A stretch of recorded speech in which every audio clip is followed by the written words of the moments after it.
হেমিলিয়া, সাবধানে খেলা কর, ব্যথা পাবে। হেমিলিয়া তার বন্ধুদের সাথে খেলা করছে। তার মা তাকে বারবার সাবধান করছে। হেমিলিয়ার সেদিকে খেয়াল নেই।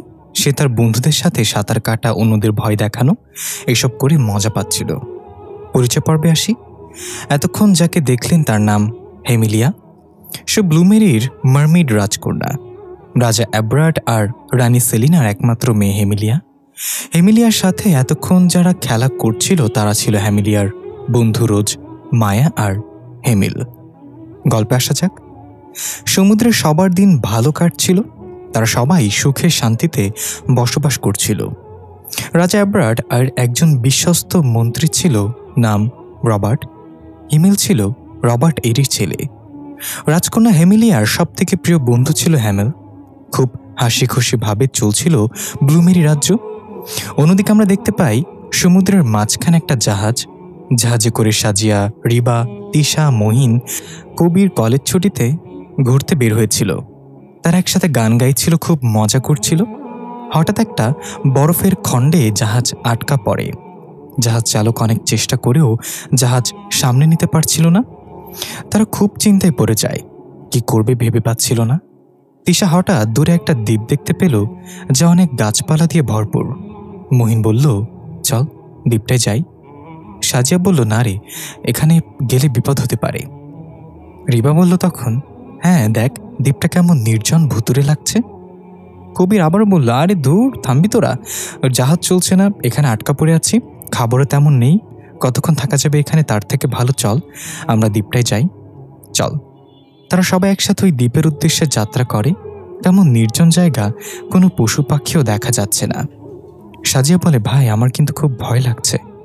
তিশা বলে, আরে ভিতর ডিম, আমরা তো আছি, এত ভয় পাওয়ার কি আছে। তারা সবাই হাঁটতে থাকে। হঠাৎ তারা খেয়াল করে মহিন তাদের সাথে নেই। তারা মহিনকে ডাকতে থাকে, কিন্তু মহিনের কোনো সাড়া শব্দ নেই। এবার তারা সবাই ভয় পেয়ে যায়। হঠাৎ তারা কিছু একটা শব্দ পায়। তারা আশেপাশে খুঁজতে থাকে কোথা থেকে শব্দ আসছে, কিন্তু তারা স্থির করতে পারছিল না কোন দিক থেকে শব্দ আসছে। হঠাৎ শব্দ আসা বন্ধ হয়ে যায়। তারা আবার ভয় ভয়ে সামনের দিকে হাঁটতে থাকে। তারা দেখতে পায় তাদের সামনে দিয়ে দূরে কিছু একটা চলে যায়। তারা অনেকটাই ভয় পেয়ে যায়। তারা পেছনে কিছু একটার অস্তিত্ব অনুভব করে, কিন্তু পেছনে তাকে কিছুই দেখতে পায় না। তারা ভয়ে একে অপরের মুখের দিকে তাকিয়ে সবার মুখে স্পষ্ট ভয়ের চাপ। এভাবে তারা আরও কিছুটা পথ হেঁটে যায়। তারা কিছুটা দূরে যেতেই একটা প্রাসাদ লক্ষ্য করে। দেখে মনে হচ্ছে অনেক পুরনো, অনেক বছর হয়তো এখানে কেউ আসে না। তারা আরেকটু পথ হাঁটতেই হঠাৎ তাদের পেছনে কিছু পড়ার শব্দ হয়। শব্দ অনুসরণ করে তারা এই দিকে গেলে তারা কিছুই দেখতে পায় না। কবির তার কাঁধের কারোর স্পর্শে ভয় ভয় পেছনে তাকায়, কিছু একটা দেখে জোরে চিৎকার দেয়। কবিরের চিৎকার শুনে সাজিয়া, রিবা ওরা দুজনও চিৎকার দিতে থাকে। তাদের চিৎকার শুনে মহিন হাসতে হাসতে বলে, আরে গাধারা, আস্তে চিৎকার দে, কানের পোকা সব মরে গেল তো। এটা বলে মহিন আর তিশা জোরে জোরে হাসতে থাকে। তাদের হাসি দেখে কবির, সাজিয়া, রিবা ওরা চিৎকার থামিয়ে ভ্যাবনার মতো তাদের হাসির দিকে তাকিয়ে থাকে। পরক্ষণেই মহিন আর তিশা একটু দুষ্ট হাসি দিয়ে বলে, কিরে, বেশি ভয় পেলি নাকি তোরা? এবার সাজিয়া, কবির আর রিবা বুঝতে পারে মহিন আর তিশা প্ল্যান করে এই কাণ্ড করেছে তাদের ভয় দেখানোর জন্য। সাজিয়া মাহিনের মাথায় বাড়ি দিয়ে বলে, উল্লুকের বাচ্চা, এভাবে কেউ ভয় দেখায়?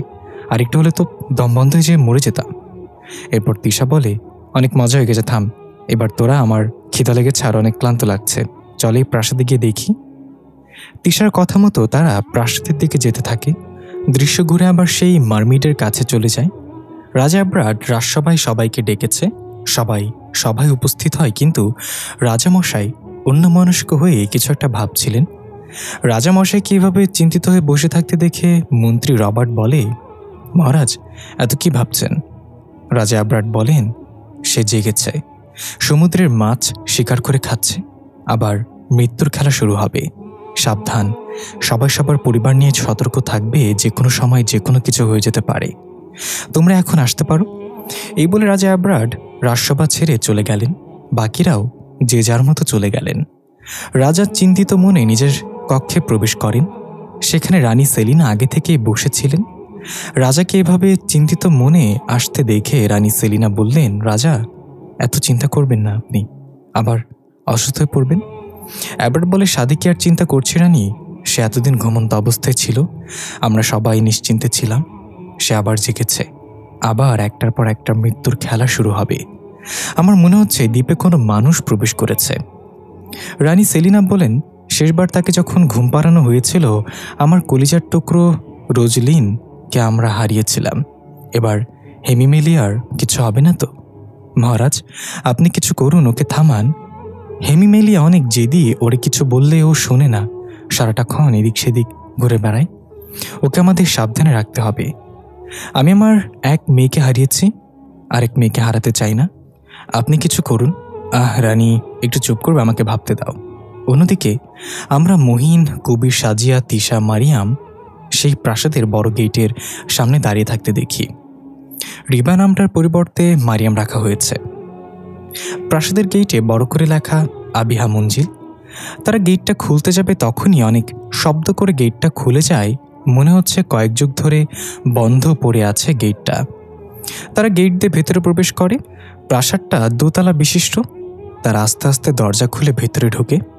প্রথম তলায় আমরা দেখতে পাই অনেক বড় একটা হল রুম। কেউ না থাকায় জিনিসপত্রগুলো ভেঙে ভেঙে পড়ে আছে, ঘুটঘুটে অন্ধকার। তারা মোবাইলের ফ্ল্যাশলাইট জ্বালিয়ে সবকিছু দেখতে থাকে। হঠাৎ দ্বিতীয় তলায় কোনো কিছু পড়ার শব্দ হয়। কবির বলে, চল দ্বিতীয় তলায় গিয়ে দেখে কি পড়েছে। সবাই সিঁড়ি বেয়ে উপরের তলায় প্রবেশ করে, কিন্তু কিছুই নিচে পড়েনি। সবকিছু পরিষ্কার পরিচ্ছন্ন, মনে হচ্ছে কেউ একটু আগে সবকিছু সুন্দর করে গুছিয়েছে।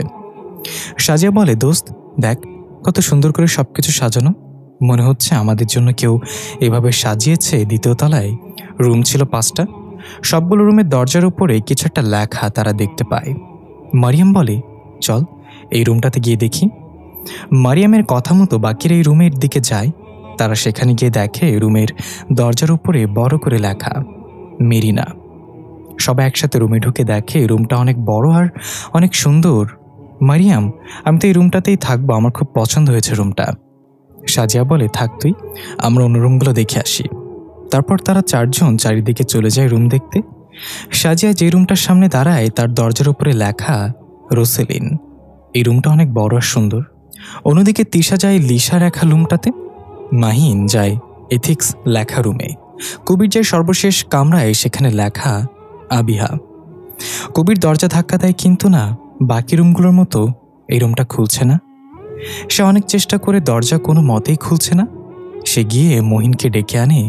মহিন আসার পর ওরা দুজন মিলে চেষ্টা করে, তাও খুলতে পারল না। তাদের দরজা ধাক্কাধাক্কি শব্দ শুনে বাকিরাও ওখানে চলে আসে। তিশা জিজ্ঞাসা করে, কিরে কি হয়েছে, দরজা ধাক্কাচ্ছিস কেন? মাহিন বলে, আরে দেখ দরজাটা খুলছে না, মনে হচ্ছে দরজাটা ভেতর থেকে লক করা, কোনো মতেই খুলছে না এটা।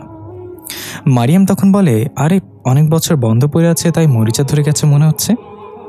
মহিন তখন বলে, আচ্ছা বাদ দে, তুই আমার সাথে ওই রুমটায় চল, আর সবাই ফ্রেশ হয়ে নে, তারপর একসাথে খাবার খাবো, রাত অনেক হয়ে গেছে।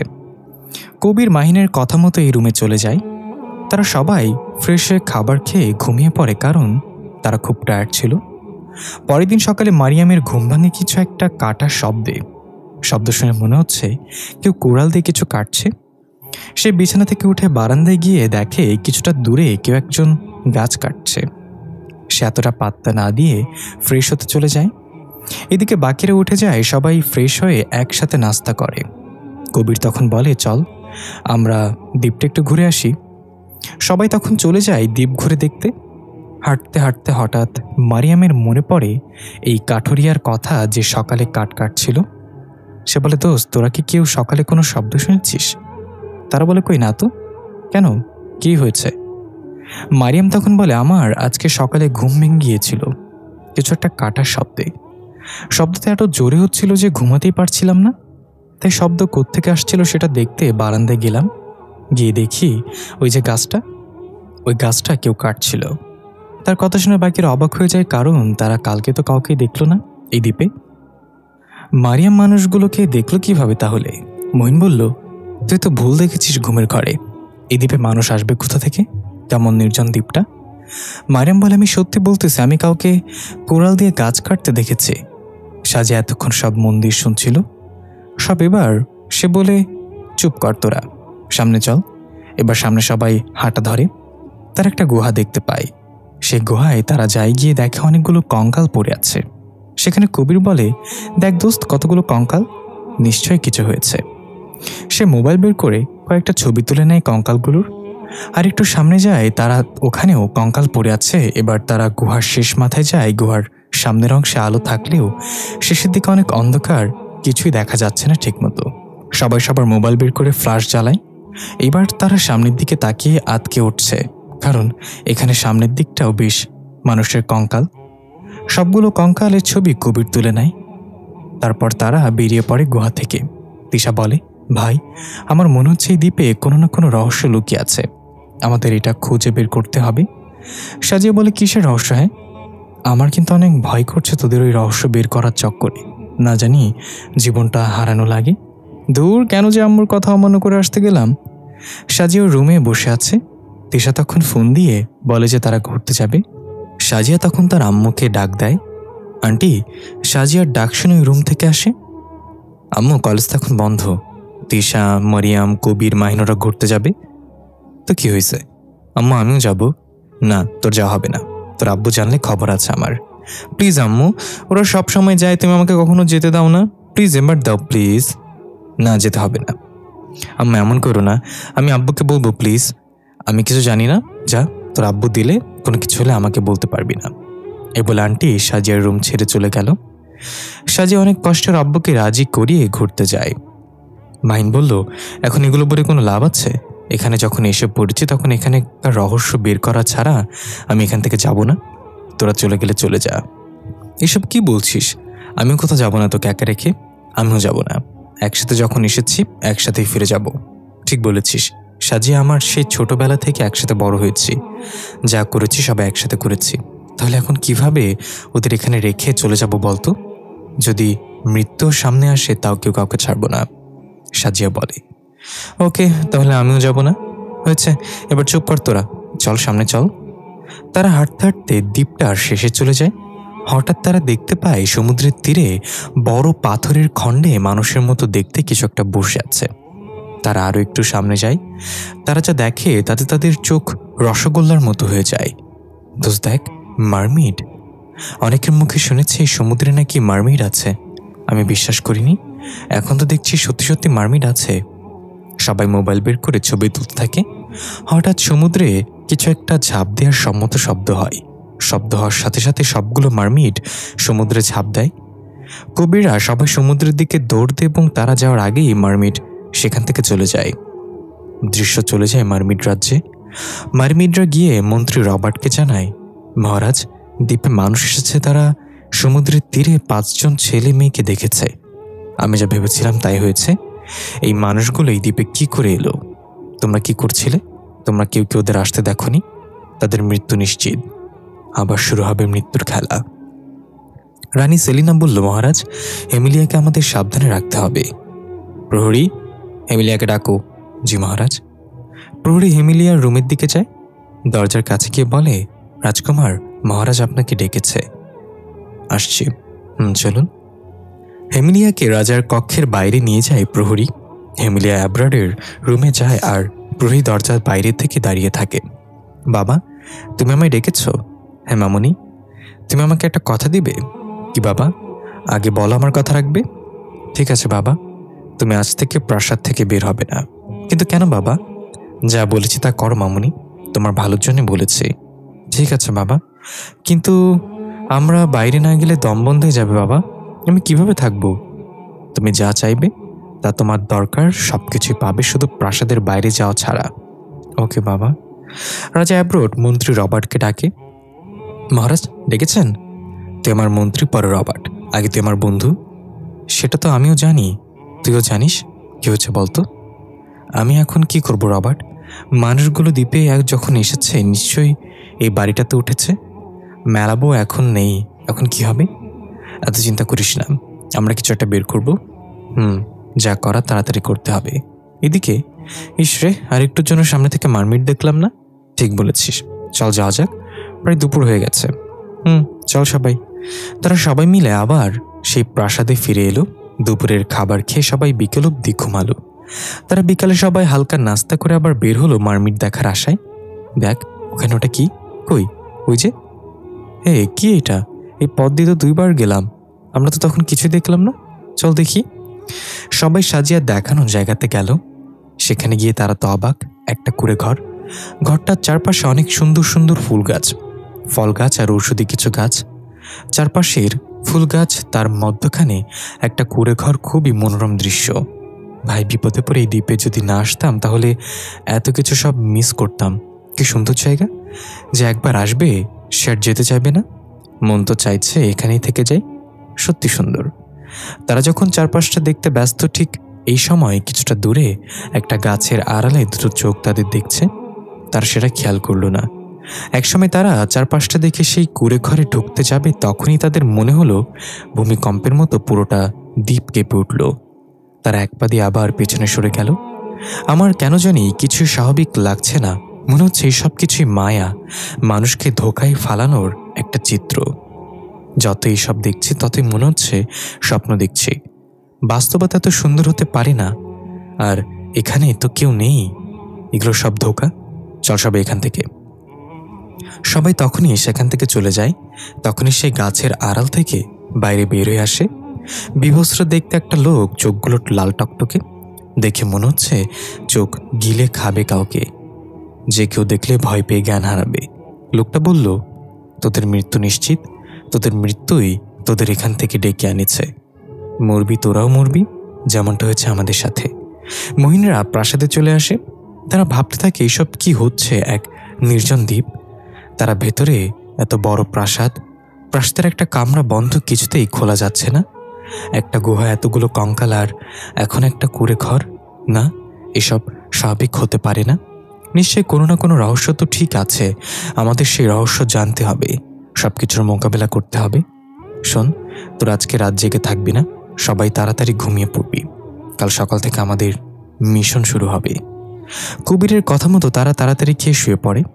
মাঝরাতে দরজা থাবড়ানোর শব্দ আসে, মনে হচ্ছে কেউ বের হতে চাইছে। তারা সবাই মোবাইলের ফ্ল্যাশ লাইট দিয়ে শব্দটাকে অনুসরণ করে। তারা দেখল সেই শব্দ কামরা থেকে আসছে। এই দরজা তো বন্ধ, তাহলে কিসের শব্দ হচ্ছে? চল গিয়ে দেখা যাক। তারা সবাই গিয়ে দরজার সামনে গিয়ে দাঁড়ায়। শব্দটা আস্তে আস্তে বেড়ে যাচ্ছে, কিছু বোঝা যাচ্ছে না কিসের শব্দ এটা। তারা দরজায় কারাঘাত করে এই বলে, যে ভিতরে আছে আয়, দরজা খোলা। শব্দটা হঠাৎ করে থেমে গেল। তারা অবাক হয়ে যায়, এই মাত্র শব্দটা হলো, হঠাৎ কি করে বন্ধ হয়ে গেল? ভাই, আমার মনে হচ্ছে এই দরজার পেছনে কিছু একটা হচ্ছে। আমাদের যত তাড়াতাড়ি সম্ভব এই রহস্য বের করতে হবে। ঠিক বলেছিস, চল সবাই মিলে দরজাটা খোলার চেষ্টা করি। তারা 5 জন মিলে দরজা খোলার চেষ্টা করে, কিন্তু না, দরজা খোলা তো দূরের কথা, একটু হেলছেও না। চল এখান থেকে, সকালে দেখব। সবাই যে যার রুমে চলে যায়। সকাল সকাল সবাই উঠে যায়। নাস্তা শেষ করে তারা আবার সেই কামরার সামনে যায়। তারা সবাই ভালো করে দরজার আশেপাশে খুঁজে দেখে কিছু আছে কিনা, বা দরজা খোলার কোনো সিস্টেম আছে কিনা। সাজিয়া দেয়ালে একটা হাতের চাপ দেখতে পায়। সে কাউকে কিছু না বলে ওইটার হাত উপরে হাত রাখে আর দরজা খুলে যায়। আর সাজিয়া রুমের ভেতরে ঢুকে যায়। তারপর দরজাটা অনেক শব্দ করে বন্ধ হয়ে যায়। তারা সবাই এই শব্দ শুনে দরজার দিকে তাকায়। ততক্ষণে দরজা আটকে যায়। তারা খেয়াল করে সাজিয়া নেই। তাকে তারা খুঁজতে থাকে, কিন্তু না, সাজিয়া কোথাও নেই। এদিকে সাজিয়া দেখে ঘরটা পুরো অন্ধকার, কিছুই দেখা যাচ্ছে না। সাজিয়া অন্ধকারে কিছু না দেখলে অনুভব করতে পারছে এই ঘরে কারোর অস্তিত্ব। সে ভয় পেয়ে যায় আর বলতে থাকে, কে এখানে? কিছু বলছো না কেন? কে ওখানে? কারোর কোনো সারা শব্দ নেই। সাজিয়া আবার বলে, কে এখানে? আমাকে ভয় দেখাচ্ছ কেন? দেখো, আমাকে ভয় দেখাবে না। হঠাৎ ঘরের ভেতরে আলো জ্বলে ওঠে। সাজিয়া দেখতে পায় ঘরে অনেকগুলো মোমবাতি জ্বলছে। সে আলোতে সাজিয়া দেখে একটা মেয়ে দাঁড়িয়ে আছে। সাজিয়া বলে, কি তুমি এই বন্ধ ঘরে কি করে এলে? দেখো, আমাকে কিছু করবে না, আমাকে যেতে দাও। সাজিয়া ভয় পেয়ে যায়। সে বলে, কে তুমি? কেন এমন করছো? কি চাই আমার কাছে? প্লিজ আমাকে যেতে দাও। তোদেরকে এমনিতেই আমি মেরে ফেলতাম, সবাইকে একসাথে মারতাম, কিন্তু আজরাইল চাইতেছে তুই আগে মর। তাই তো দেখ, তুই নিজে আমার কাছে চলে আসলি, তোকে তো এখন মরতেই হবে। অনেক বছর হলো মানুষের মাংস খাই না, খুব খিদে পেয়েছে আমার, তাই তো এতদিন সমুদ্র থেকে মাছ শিকার করে খেয়েছি। এখন তোকে আমি কাঁচা চিবিয়ে খাবো। তখনই সেখানে একটা ছেলে প্রবেশ করে। ছেলেটা যেদিক থেকে আসছিল সেখানটা অন্ধকার থাকায় ছেলেটার মুখ দেখা গেল না। ছেলেটা বলে, আরে বোন, এত অস্থির হচ্ছিস কেন? ভাইকে রেখে সব করে ফেলবি? আরে ভাই, তোর আসার সময় হলো, সে কখন থেকে অপেক্ষা করছি। আমার খিদে পায় না বুঝি? কি করবো বোন, আমারও তো কিছু কাজ থাকে, তাই না? সরি, আর এমন হবে না। এইসব কথা বলতে বলতে ছেলেটা আসলো। তুই? আমি। কেন, শখ খেলি নাকি? খাওয়ারই কথা। তুই এটা কেন করলি? আমরা তো তোর কি ক্ষতি করেছিলাম কোনো? কেন করলি এটা? আরে আরে শান্ত হ, সব জানতে পারবি। এত তোলা হচ্ছিস কেন? তোকে মারার আগে সব বলবো। চিন্তা করিস না আমার প্রিয় বন্ধু। না, তেমনটা করতে পারিস না। প্লিজ আমাকে যেতে দে। আমি তো তোর কোনো ক্ষতি করিনি, বল আমাকে কেন মারবি তুই? প্লিজ আমাকে যেতে দে প্লিজ। সাজিয়া কান্না করতে করতে বলে, ছেড়ে দিব? না, ছেড়ে দেওয়া তো যাবে না। তোদের সবগুলোকে মেরে ফেলবো আমি। প্লিজ ভাই, যেতে দে আমাকে। না বোন, সরি রে, ছেড়ে দিতে পারবো না।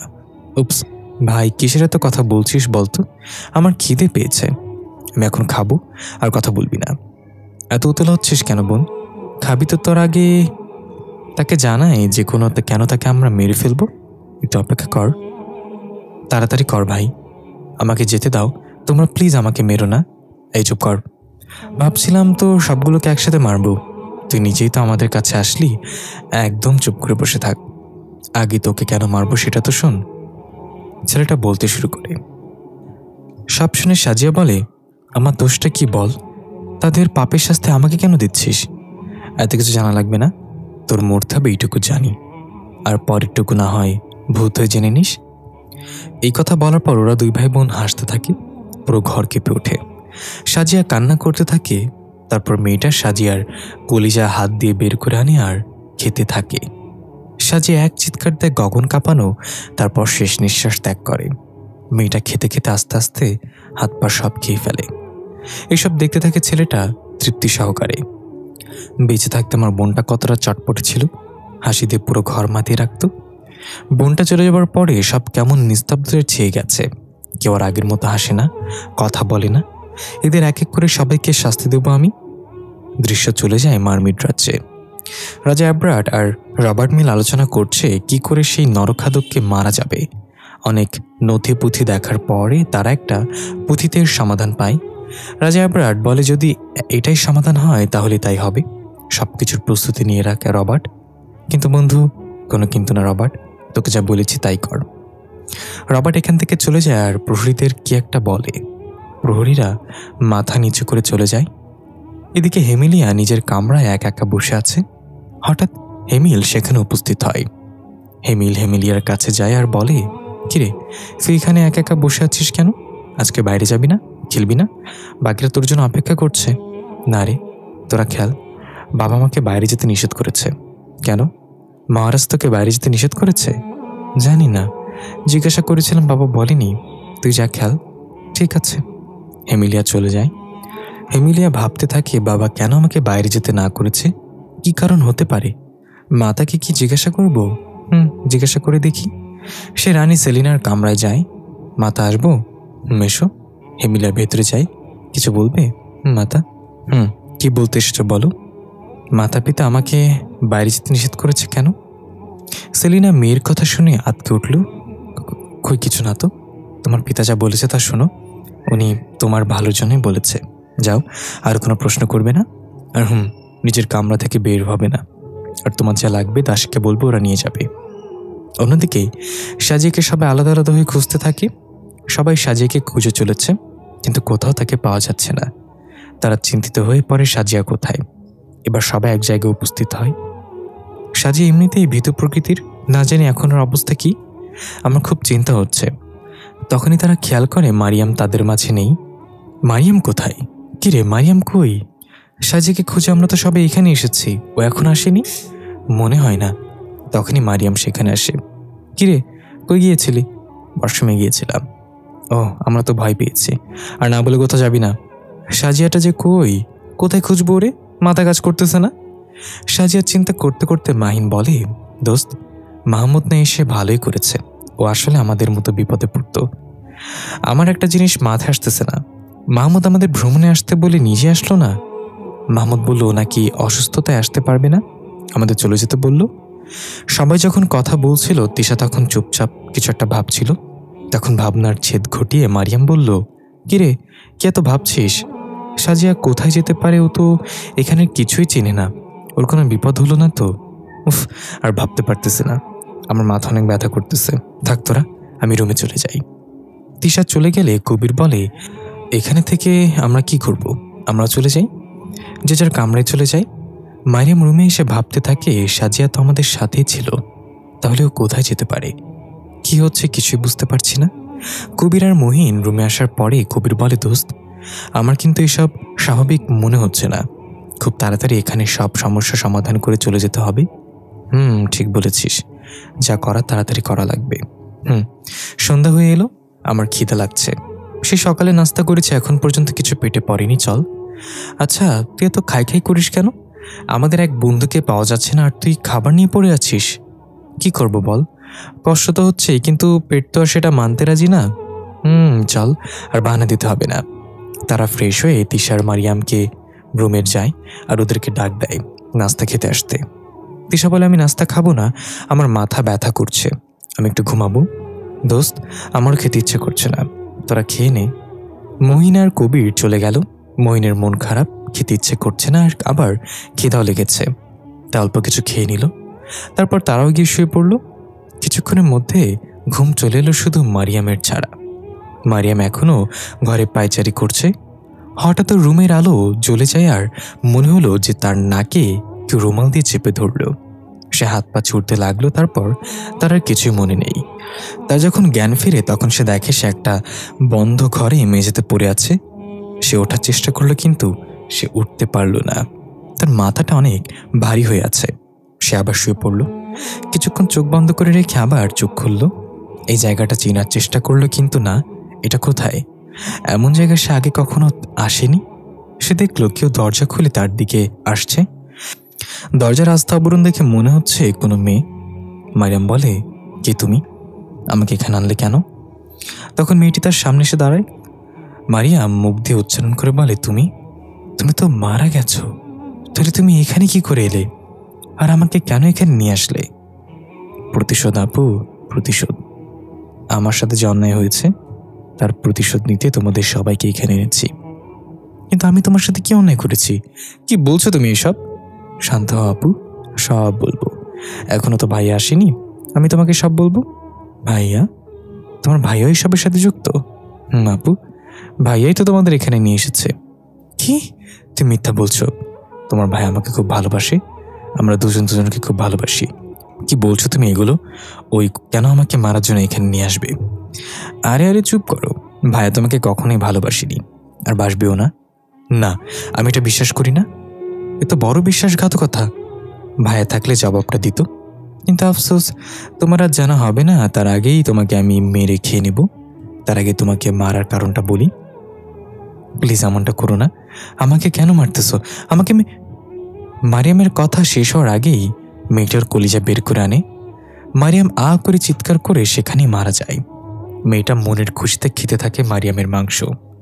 খাওয়া শেষ করে একটা শয়তানি হাসি দিয়ে বলে, কাউকে ছাড়ব না। সকালে তারা সবাই ঘুম থেকে উঠে ফ্রেশ হয়ে নাস্তা করতে আসে, কিন্তু মারিয়াম এখন আসলো না। তখন কবির বলল, কিরে, মারিয়াম কই? তিশা বলল, বলতে পারি না আমি, ও তো ঘুম থেকে উঠে ফ্রেশ হয়ে সোজা এখানে চলে এসেছিল। তাহলে মারিয়াম কি এখনো ঘুমাচ্ছে? জানি না, দাঁড়া আমি দেখে আসছি, যা। তারপর তিশা চলে যায় মারিয়ামকে ডাকতে। তিশা মারিয়ামের রুমের সামনে এসে দরজায় বাড়ি দিয়ে ডাক দেয়, মারিয়াম, তুই কি এখনো ঘুমাচ্ছিস? উঠে ফ্রেশ হয়ে আয় তাড়াতাড়ি, ওরা বসে আছে তোর জন্য, নাস্তা করবো একসাথে। ভেতর থেকে কোনো আওয়াজ আসছে না দেখে তিশা ভাবে হয়তো মারিয়াম ওয়াশরুমে। সে আমার দরজা বাড়ি দিয়ে নিচে যেতে বলে, সে চলে যায়। কবিরদের কাছে গিয়ে বলে, ওরা আসতে বলেছি। ওকে। তারা মারিয়ামের জন্য অপেক্ষা করে অনেকক্ষণ, কিন্তু মারিয়াম আসে না। তখন কবির বলে, তোরা থাক, আমি খেয়ে নিই। এটা বলে সে খাওয়া শুরু করে দেয়। কবির যে পেটেও সেটা সবাই জানে। মহিন আর তিশা একটু হেসে তারাও কিছু না বলে খেতে শুরু করে। তিশা সবার আগে খেয়ে উপরে চলে যায়। সে আবার মারিয়ামদের দরজার সামনে গিয়ে তাকে ডাকে, কিন্তু তার কোনো সাড়া শব্দ নেই। এবার সে ভয় পেয়ে যায়। তখন সে কবির আর মহিনকে ডাক দেয়। তিশার ডাক শুনে কবির আর মহিন দ্রুত তিশার কাছে যায়। গিয়ে দেখে তিশা মারিয়ামের দরজার সামনে দাঁড়িয়ে দরজা ধাক্কাচ্ছে। কিরে, এভাবে ডাকলি কেন? দেখ না, মারিয়ামকে ডাকছি কিন্তু মারিয়ামের কোনো সাড়া শব্দ নেই। ভাই, আমার অনেক ভয় করতেছে। মারিয়ামের কিছু হয়ে গেল না তো? আরে দূর, কি বলছিস, কিচ্ছু হবে না। মহিন দরজা ধাক্কায় কিন্তু দরজা খুলছে না। এবার মহিন বলে, কবির চল দরজা ভাঙার চেষ্টা করি। কবির বলে চল। তারা দুজন মিলে অনেক চেষ্টার পর দরজার কপাটটা ভেঙে ভিতরে একটু আলগা হয়ে যায়। তারা আরও দরজা ধাক্কায় পরক্ষণে দরজার কপাট খুলে যায়। তারা ভেতরে প্রবেশ করে, কিন্তু একই মারিয়াম রুমে নেই। তিশা বলে, আমি ওয়াশরুমে দেখে আসি। তিশা সেখান থেকে ফিরে এসে বলে, মারিয়াম তো ওখানেও নেই। কই গেল? দরজা তো ভেতর থেকে বন্ধ। কোথাও গেলে তো বাইরে থেকে বন্ধ হতো, ভেতর থেকে বন্ধ। মারিয়াম তো ভেতরে থাকার কথা, তাহলে মারিয়াম কোথায়? তারা চিন্তায় পড়ে যায়। প্রথমে সাজিয়া, তারপর মারিয়াম। কি হচ্ছে এগুলো? কবির ভয় পেয়ে যায় আর বলে, দোস্ত চল আমার এখান থেকে চলে যাই। না, আমি যাব না। বন্ধুকে পাচ্ছি না, তারা বেঁচে আছে কি মরে গেছে তাও জানি না। তাদেরকে খুঁজে বের করা ছাড়া আমি এখান থেকে যাব না। আমাদের খুব শীঘ্রই এই সব কিছু সমাধান করতে হবে। চল এই রুমটাই যাই। তারা সেই আবিহা লেখা রুমটার সামনে গেল।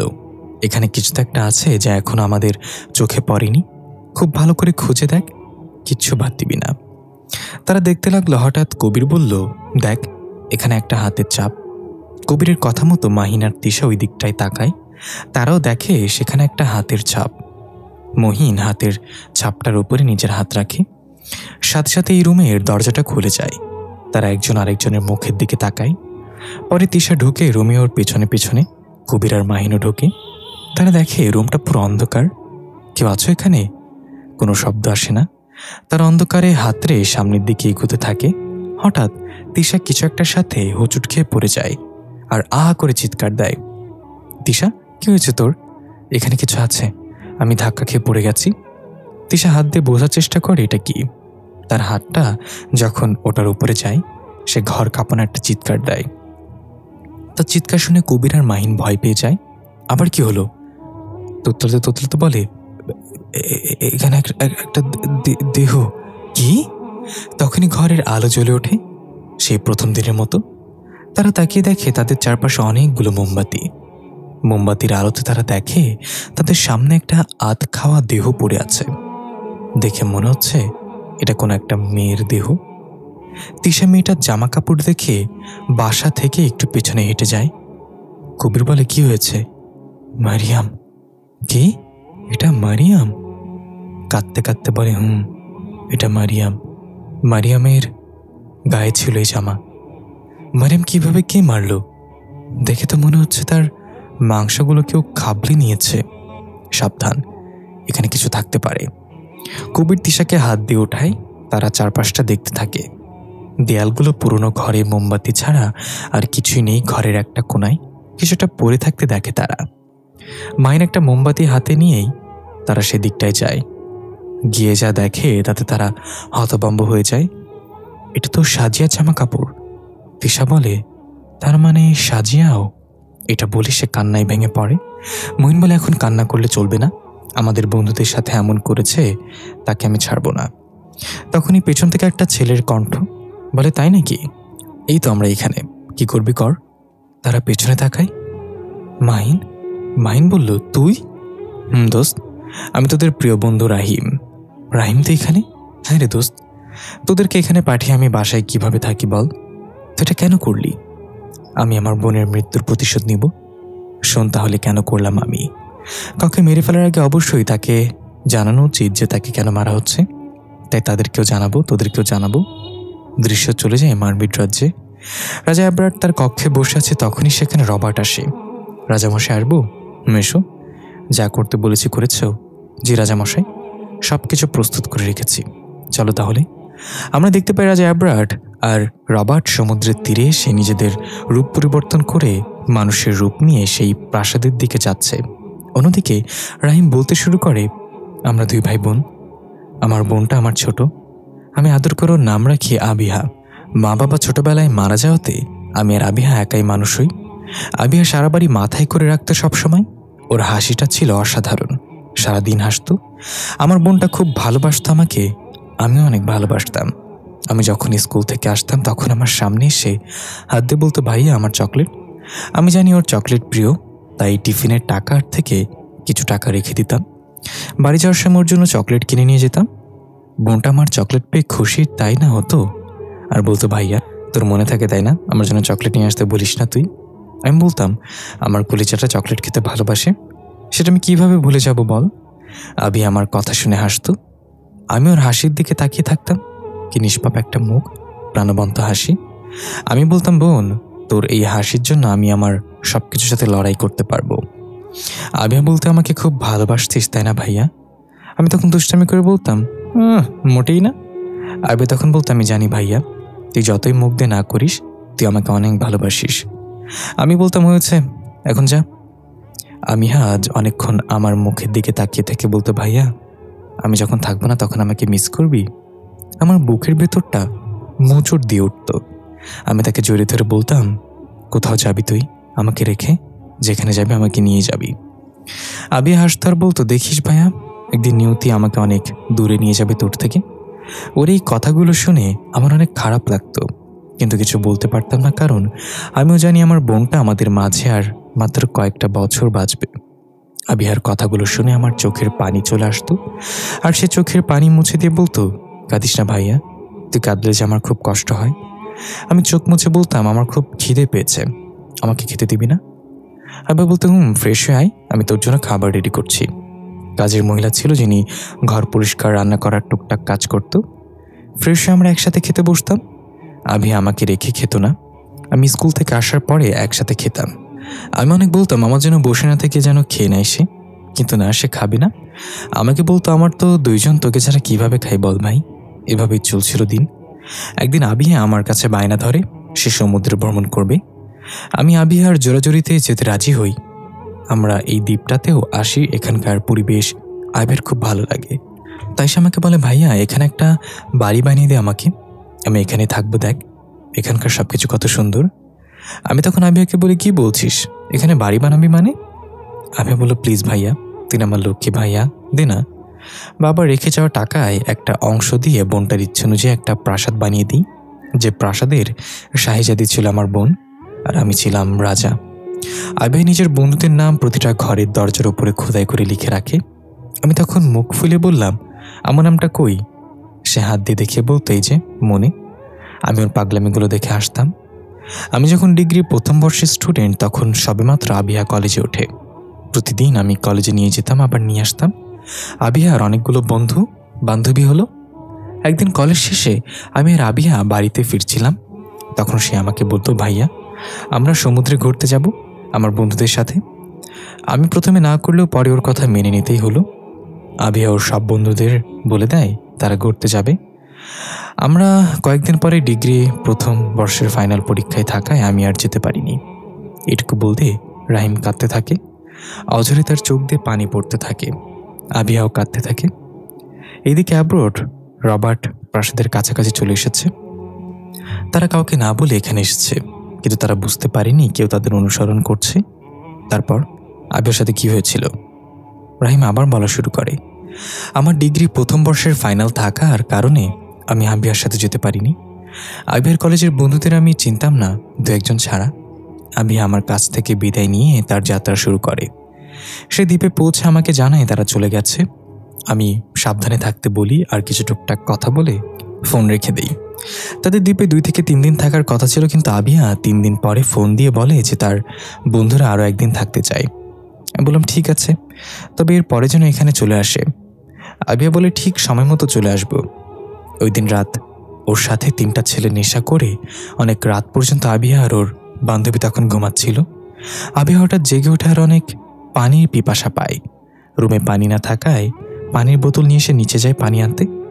আমার বোনটা জানতো না যে এই নামাটাই তার জন্য কাল হয়ে দাঁড়াবে। অন্যদিকে তারা 3 জনের মধ্যে একজন আবিহাকে নিচে নামতে দেখে নেশায় থাকায় সে বলে, দেখ ভাই আবিহাকে কত হট লাগছে। আরেকজন বলে, মামা। আবিহা নিচে নামতেই তারা 3 জন আবিহার ওপর ঝাঁপিয়ে পড়ে। আবিহা চিৎকার দেয়াতে তার এক বান্ধবী জেগে যায়, আর আবিহা চিৎকারের উৎস খুঁজে সেও নিচে নামে। নিচে এসে সে প্রথমে তাদের থেকে আবিহাকে ছাড়ানোর চেষ্টা করে। পরক্ষণে ছেলেগুলোর মধ্যে একজন বলে, সরে যায় এখান থেকে, এই আবিহা ক্লাসে সবসময় ফার্স্ট হতো বলে স্যার আমাদের কত কিনা বলতো, ওর জন্য আমরা কত অপদস্থ হতে হয় ভুলে গিয়েছিস নাকি? মেয়েটা কিছু একটা চিন্তা করে দূরে সরে যায়। ছেলেগুলো ক্ষুধার্ত বাঘ যেমন তার শিকার পেলে টেনে হিচড়ে ছিঁড়ে খায়, তেমন আমার বোনটার সাথে করে। আমার বোনটা চিৎকার দেখে বলে একটা ওড়না দিয়ে মুখ বেঁধে দেয়। আবিহা চিৎকার দেয়, কিন্তু তার চিৎকার কারোর কান পর্যন্ত পৌঁছায় না, শুধু চোখের গরম লোনা জলগুলো গড়িয়ে পড়ে। অনেক তাকতে মিনতি করেও আমার বোনটা সেদিন তাদের কাছ থেকে রেহাই পেল না। এত কষ্ট সহ্য করতে না পেরে আমার বোনটা মারা যায়। ওই মেয়েটা সেটা দাঁড়িয়ে দাঁড়িয়ে দেখে, কিছু বলে নাই। আবিহা মারা যাওয়াতে তারা ঘাবড়ে যায়, আর কি করবে বুঝতে পারে না। একসময় মেয়েটা বলে, আবিহার কাছে শুনেছি এই কাছে কোনো একটা গুহায় একটা বাঘ থাকে, চল ওই গুহাটা সামনে ওরে রেখে আসি, বাঘটাকে খেয়ে নেবে, কোনো চিহ্ন থাকবে না। মেয়েটার কথা মতো ছেলেগুলো আমার বোনটাকে ওই গুহার সামনে রেখে আসে। পরের দিন তারা ফিরে আসে, শুধু ফিরে আসে না আমার বোনটা। আমি আবিহার কলেজে গিয়ে জিজ্ঞাসা করলে জানতে পারি আবিহার সাথে দীপে, সোহান, রাজু, সিয়াম, মেঘা আর মিলি যায়। কলেজ থেকে তাদের ঠিকানা নিয়ে তাদের বাড়িতে যাই। আমার বোন কোথায় জানতে চাইলে তারা মিথ্যা কান্না করে বলে ওরা আবিহাকে হারিয়ে ফেলে, অনেক খুঁজেছে, না পেয়ে ফিরে এসেছে। আমি পাথর হয়ে যায় ওদের কথা শুনে। আমি মানতে নারাজ যে আমার বোন সেখানে হারিয়ে গেছে, কেননা আবিহা কয়েকবারই ওখানে গেছে। আমার সাথে আমাদের দুজনেরই দ্বীপটার পুরো সব কিছু চেনা, তাহলে হারিয়ে যাবে কিভাবে? এদের কথা বিশ্বাস না করে আমি একা দ্বীপে আসি। এখানে এসে আমি আবিহাকে পুরো দ্বীপে হন্য হন্য হয়ে খুঁজি, কিন্তু আমার বোনটাকে পাইনি।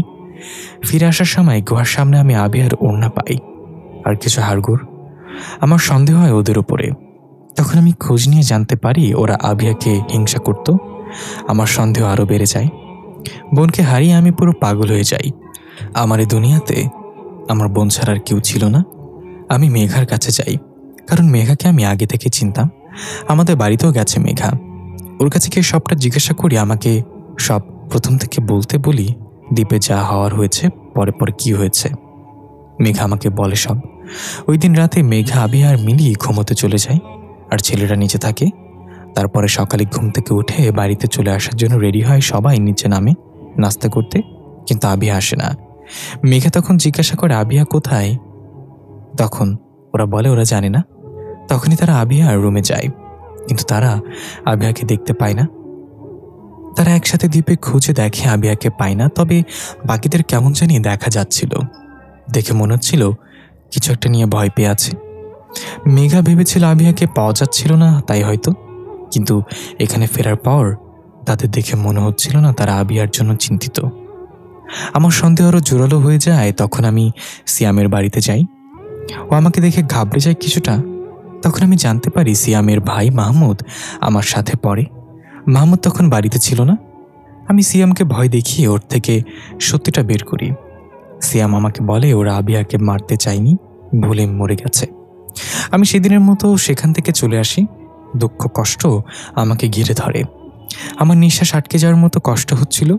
তখন আমি ঠান্ডা মাথায় একটা প্ল্যান করি তাদের মেরে ফেলার, কিন্তু সিয়াম বাকিদের জানিয়ে দেয় যে আমি সব জেনে গেছি। তারা সবাই বাড়ি ছেড়ে পালিয়ে যায় আর মিলি বিদেশ চলে যায়। আমি তখন টার্গেট করি তাদের ভাই বোনদের। ওরা আমার বোনকে মেরেছে, তাই ওদেরও বুঝতে হবে যে কষ্ট কাকে বলে। ওদের না পেলে কি হয়েছে, ওদের ভাই বোনদের মেরে ফেলবো। আমি খোঁজ নিয়ে জানতে পারি সোহানের বোন সাজিয়া, রাজুর বোন মারিয়াম, মিলির ভাই মহিন আর আমার সাথে পড়ে। তবে সাজিয়া আর মাহিন অন্য কলেজে, মাহমুদ আর মারিয়াম আমার কলেজে। মাহমুদ, মারিয়াম, সাজিয়ার মহিন ওর স্কুল ফ্রেন্ড, তাই প্রথমে মারিয়ামের সাথে ভালোবাসার নাটক করি। মারিয়াম তাতে সায় দেয় হয়ে দেখা গেল আমার কাজ আরও সহজ হয়। অন্যদিকে দেখা যায় রাজা অ্যাব্রাট আর মন্ত্রী রবার্ট প্রাসাদের গেটের সামনে দাঁড়িয়ে আছে। অ্যাব্রাট বলে, অ্যাব্রাট, আমি ভাবিনি আবার এখানে আসতে হবে আমাকে। এবার সব কিছু একেবারে শেষ করে দিয়েই তবেই ছাড়ব। এসব আড়ালে দাঁড়িয়ে শুনছে আরেকজন। আমি প্রথমে মারিয়ামের সাথে ভালোবাসার নাটক করি। মারিয়াম সেই ফাঁদে পা দেয়। মারিয়ামের বয়ফ্রেন্ড হওয়ার সুবাদে তাদের সাথে বন্ধুত্ব হয় আমার। এভাবেই চলছিল। একদিন আমি মাহমুদকে সমুদ্র ভ্রমণের কথা বলি। যেহেতু কলেজে বন্ধ তাই সে রাজি হয়ে যায়। সে তোদের সবাইকে বলে, তোরা রাজি হয়ে গেলি। পরের দিন আমরা সবাই যাব। তখনই ফোন করে বলি, আমার জরুরি একটা কাজ পড়ে গেছে, আমি যেতে পারবো না, তোদের যেতে বলি। তোরা যাওয়ার জন্য সব প্রস্তুতি নেওয়া শুরু করে দিলি। কিন্তু সমস্যা হলো অন্য জায়গায়। মাহমুদের সাথে সিয়াম আমার ছবি দেখে মাহমুদকে সব বলে দেয়। মাহমুদ আমাকে এসে জিজ্ঞাসা করে। আমি উপায় না পেয়ে মাহমুদকে ওখানেই মেরে ফেলি। তবে মারার আগে ওরে দিয়া ফোন দেই, তোদেরকে আর বলতে বলি সে অসুস্থ তাই যেতে পারবে না। মাহমুদ তোদের এটা বলাতে তোরা সত্যি মনে করে নিলি? আমি মাহমুদকে মেরে ফেলি কারণ সে বেঁচে থাকলে তোদের গিয়ে বলে দিত। প্ল্যান মোতাবেক সব হলো, কিন্তু কবির আর তিশার জন্য খারাপ লাগছিল, কারণ এসব ব্যাপারে তারা কিছুই জানে না। কিন্তু তা তাদের মরতেই হবে। তারপর মারিয়াম আর সাজিয়াকে কিভাবে মারল সব বলল। সব বলা শেষে রহিম বলল, আমাকে মাফ করে দিস তোরা।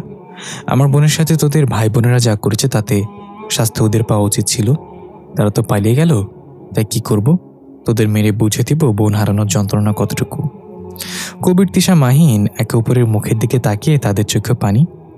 মাহিন কখনো চিন্তা করেনি তার বোন একটা মেয়ে হয়ে আর একটা মেয়ের সাথে এমনটা করবে। মাহিন বলে, ভাই আমার তো কোনো দোষ নেই, আমাকে কেন মারবি? প্লিজ আমাদের যেতে দে। আমি কথা দিচ্ছি আমি মিলির তার যোগ্য শাস্তি দিব। সরি রে, আমি জানি তোরা বেঁচে গেলে আমাকে বাঁচতে দিবি না, কারণ আমি তোদের প্রিয় বন্ধুদের মেরেছি, তাই তোদের মারতেই হবে। না প্লিজ এমনটা করিস না, আমরা কথা দিচ্ছি আমরা তোর কোনো ক্ষতি করব না। তোর বোনের সাথে যা হয়েছে তাতে আমরা সত্যি লজ্জিত। এতক্ষণ এগুলো চুপচাপ দাঁড়িয়ে শুনছিল আবিয়া। এবার সে রেগে গিয়ে বলে, চুপ করবে তোমরা? কাউকে বাঁচতে দিব না আমি, কাউকে না, সবাইকে মেরে ফেলবো। ঠিক আমিও ওদের কাছে অনুরোধ করেছিলাম আমার সাথে এমন নোংরামো না করতে, কিন্তু না, তারা শেষে আমাকে মেরে ফেললো। কি দোষ ছিল আমার? কেন মারলো আমাকে? আমি কাউকে বাঁচতে দিব না, কাউকে না। এটা বলে আবিহা মহিনের দিকে তেড়ে যায়, কিন্তু তার আগেই আবিহার শরীর জ্বলতে শুরু করে। আবিহা চিৎকার দিতে থাকে। আবিহার চিৎকারে পুরো প্রাসাদ কাঁপতে শুরু করে। রাহিম বোন বলে কাঁদতে থাকে। দৌড়ে গিয়ে আবিহাকে জড়িয়ে ধরে আর বলে, আবিহা কি হয়েছে, তোরা এমন করছিস কেন? ভাই আমার না খুব কষ্ট হচ্ছে রে, আমার পুরো শরীর জ্বলছে। রাহিম বোনের কষ্টে চিৎকার করে কাঁদতে থাকে। মহিন, কবির, তিশা নিস্তব্ধ হয়ে দাঁড়িয়ে থাকে। তারা কিছুই বুঝতে পারেনি এখানে কি হচ্ছে, কিন্তু আবিহার কষ্ট দেখে তারা আর নিজেকে ধরে রাখতে পারে না। তাদের চোখ বেয়ে পানি পড়তে থাকা অজানা কষ্ট তাদের ঘিরে ধরে। রিম তো কেঁদেই যাচ্ছে। সেখানে উপস্থিত হয় রাজা অ্যাব্রাড আর রবার্ট। রবার্টের মন্ত্র উচ্চারণে আবিহান শরীর চলছে। থামো তোমরা, আমার বোনটার কষ্ট হচ্ছে, দোহাই তোমাদের থামো। আবিহার কষ্টে আমার বুকটা ফেটে যাচ্ছে, প্লিজ থামো। রবার্ট অ্যাব্রোডকে চোখ দিয়ে কিছু ইশারা করে। অ্যাব্রোড গিয়ে আবিহাকে টেনে তুলে রবার্টের সামনে গিয়ে দাঁড় করায়, নিজেও পাশে দাঁড়ায়।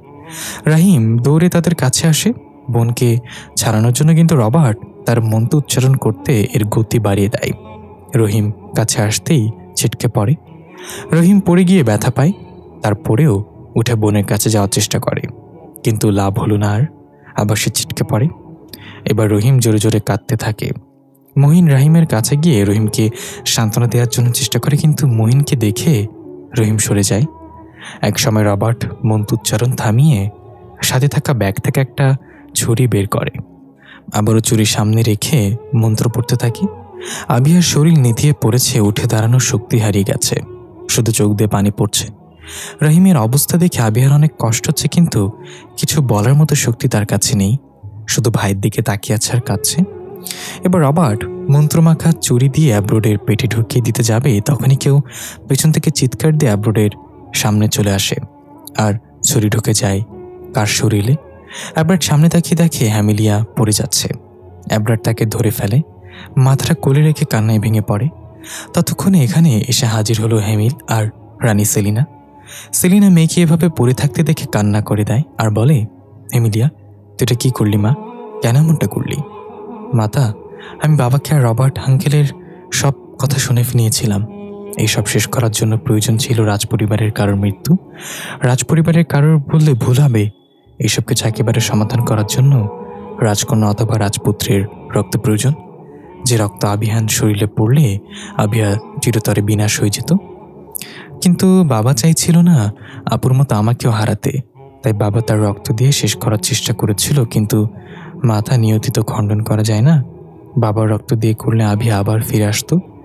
আভি অনেক কষ্ট পাচ্ছে মাতা, ওকে এসব থেকে মুক্ত দিতে আমি এই পদক্ষেপ নেয়া, আমাকে ক্ষমা করে দিও।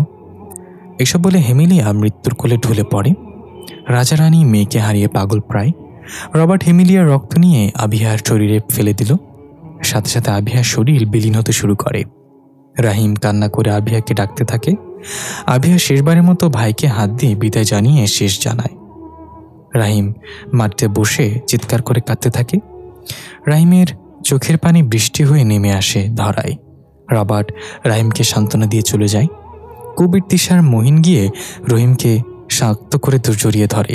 রহিম কাঁদতে কাঁদতে তারা রাহিমকে সান্ত্বনা দেয়, আর মহিন কথা দেয় সে আবিহার হত্যাকারীদের শাস্তি দিবে। একদিন পরে রাহিমকে নিয়ে তারা বাড়ি ফিরে আসে। মহিন সিয়াম, সোহান আর মিলিকে পুলিশের হাতে তুলে দেয়। তারাও তাদের পাপ স্বীকার করে। এর কিছুদিন পরে রাহিম এত কষ্ট সহ্য করতে না পেরে মানসিক ভারসাম্য হারায়। মহিন আর কবির মিলে রাহিমকে হসপিটালে অ্যাডমিট করায়। এর মাঝে কেটে যায় 6টা বছর। আজ রাহিম পুরোপুরি সুস্থ হয়ে বাড়ি ফিরে আসে। এরই মাঝে মহিন, তিশা, কবির গিয়ে রাহিমকে প্রায় দেখে আসতো। আজ রাহিম সেই দ্বীপের উদ্দেশ্যে রওনা দেয়।